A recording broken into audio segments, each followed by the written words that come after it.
മനസ good morning. മനസ, digital സാക്ഷരത സമ്പൂർണ്ണമായി നേടിക്കഴിഞ്ഞിരിക്കുന്നു കേരളം. നമ്മൾ മനോഹരമായ മറ്റൊരു നേട്ടത്തിൽ എത്തി നിൽക്കുകയാണ്. ഇന്നാണ് ഔദ്യോഗിക പ്രഖ്യാപനം, അല്ലേ?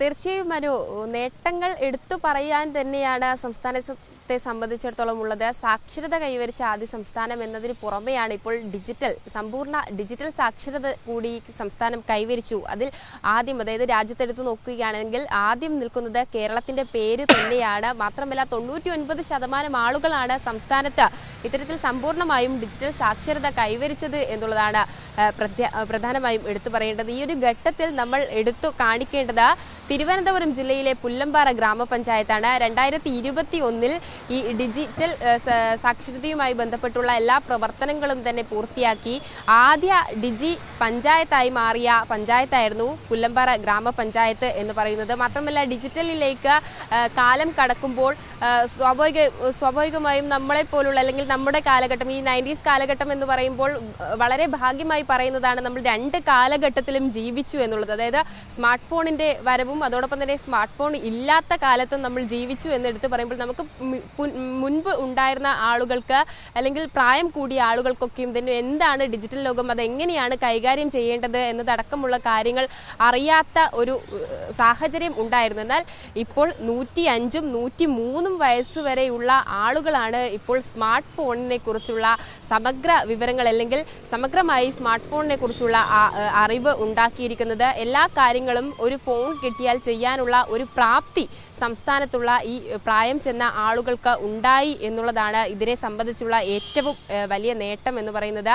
പ്രധാനമായും സൂചിപ്പിക്കേണ്ടത് ഈ ഇത്തരത്തിൽ തദ്ദേശ സേവനങ്ങളൊക്കെയും തന്നെ ഓൺലൈനായി വരുന്ന ഒരു കാലമാണ്. ആ കാലത്ത് ഈ പ്രായം ചെന്ന ആളുകൾക്കൊക്കെ തന്നെ അത്തരത്തിലുള്ള സൗകര്യങ്ങൾ എങ്ങനെയാണ് ഉപയോഗിക്കേണ്ടത് എന്നതടക്കമുള്ള കാര്യങ്ങൾ അറിയാതെ വരുന്ന ഒരു സാഹചര്യം ഉണ്ടാകും.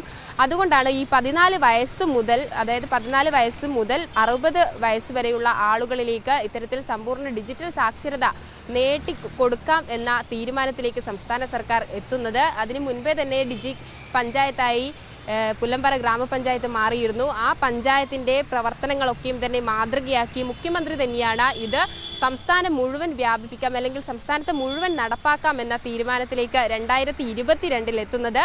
അതിന്റെ ഭാഗമായാണ് സംസ്ഥാനത്ത് എല്ലായിടത്തും തന്നെ ഈ പ്രവർത്തനങ്ങളൊക്കെയും തന്നെ നടപ്പാക്കിയതും. ശേഷം ഈ 60 വയസ്സിന് പിന്നാലെ ഈ അതിൽ കൂടുതൽ പ്രായമുള്ള ആളുകൾക്കും തങ്ങൾക്കും പഠിക്കണമെന്ന കാര്യം എടുത്തു പറയുന്ന ഒരു സ്ഥിതി ഉണ്ടായിരുന്നു. അത്തരം ഘട്ടം വന്നപ്പോഴാണ് 103ഉം 105ഉം വയസ്സുള്ള ആളുകൾ വരെ ഇത്തരത്തിൽ സ്മാർട്ട് ഫോണിനെ കുറിച്ചും അതിൻ്റെ സാധ്യതകളെക്കുറിച്ചും പഠിച്ചത് എന്നുള്ളതാണ്. ഏതായാലും ഇന്ന് വൈകുന്നേരം 4 മണിക്ക് സെൻട്രൽ സ്റ്റേഡിയത്തിൽ വെച്ചാണ് മുഖ്യമന്ത്രി ഈ ഔദ്യോഗിക പ്രഖ്യാപനം നടത്തുന്നത്. അതോടൊപ്പം തന്നെ മറ്റു കാര്യങ്ങൾ സൂചിപ്പിക്കുകയാണെങ്കിലും തിരുവനന്തപുരത്ത് പുല്ലമ്പാറ ഗ്രാമപഞ്ചായത്ത് ഞാൻ പറഞ്ഞിരുന്നു, കഴിഞ്ഞ ദിവസം ഞാൻ അവിടെ ഏറ്റവും അഭിമാനത്തോടെയാണ് നമ്മളൊക്കെ നിൽക്കുന്നത്. ഇപ്പോൾ മാനസയൊക്കെ 90s കിഡ്സ് ആണ്, അതിനുശേഷമുള്ള ജെൻസി കിഡ്സ് ഉണ്ട്, ഒപ്പം ഞങ്ങളെപ്പോലുള്ള 80s അവസാനമുള്ളവരുണ്ട്. അപ്പോൾ ഇങ്ങനെയൊക്കെ നിൽക്കുമ്പോൾ നമ്മളോടൊക്കെ കിടപിടിക്കും നമ്മുടെ പുറകിലുള്ള 60കളിലും 50കളിലുമൊക്കെ ജനിച്ച, അല്ലെങ്കിൽ സ്വാതന്ത്ര്യം കിട്ടുന്നതിന് മുൻപ് ജനിച്ച മനുഷ്യർ വരെ ഇതാ സ്മാർട്ടായിരിക്കുന്നു, ഡിജിറ്റലായിരിക്കുന്നു എന്ന് പറയുന്നതാണ്. നാളെ 105ഉം 103ഉം വയസ്സുള്ള അപ്പൂപ്പന്മാരും അമ്മൂമ്മമാരും ഒക്കെ ഈ ഡിജിറ്റൽ സാക്ഷരതയിലേക്ക് എത്തിയിരിക്കുന്നത്. നോക്കൂ, വേറെ എവിടെയുണ്ട് ഇത്തരത്തിലൊരു നേട്ടം പറയാൻ, ഇത്തരത്തിലൊരു മാറ്റം പറയാൻ? ഇതാണ് ഞാൻ പറയുന്നത്. നമ്മൾ ലോകം മാറുമ്പോൾ അതിനനുസരിച്ച് കേരളം മാറിക്കൊണ്ടിരിക്കുകയാണ്. അതിൽ കേരളത്തിൻ്റെ എല്ലാവരെയും ഒപ്പം പിടിക്കാൻ സർക്കാരിന് കഴിയുന്നു എന്നതാണ് ഏറ്റവും മിഴിവുറ്റ കാര്യമെന്ന് പറയുന്നത്. ഒരു നേട്ടം കൂടി അങ്ങനെ കേരളത്തിന് സ്വന്തമാവുകയാണ്. സമ്പൂർണ്ണ ഡിജിറ്റൽ സാക്ഷരത നേടുന്ന രാജ്യത്തെ 1ാമത്തെ സംസ്ഥാനം നമ്മുടെ കൊച്ചു കേരളം. ഏറ്റവും അഭിമാനത്തോടെ നമുക്കൊരിക്കൽ കൂടി തല ഉയർത്തി നിൽക്കാം.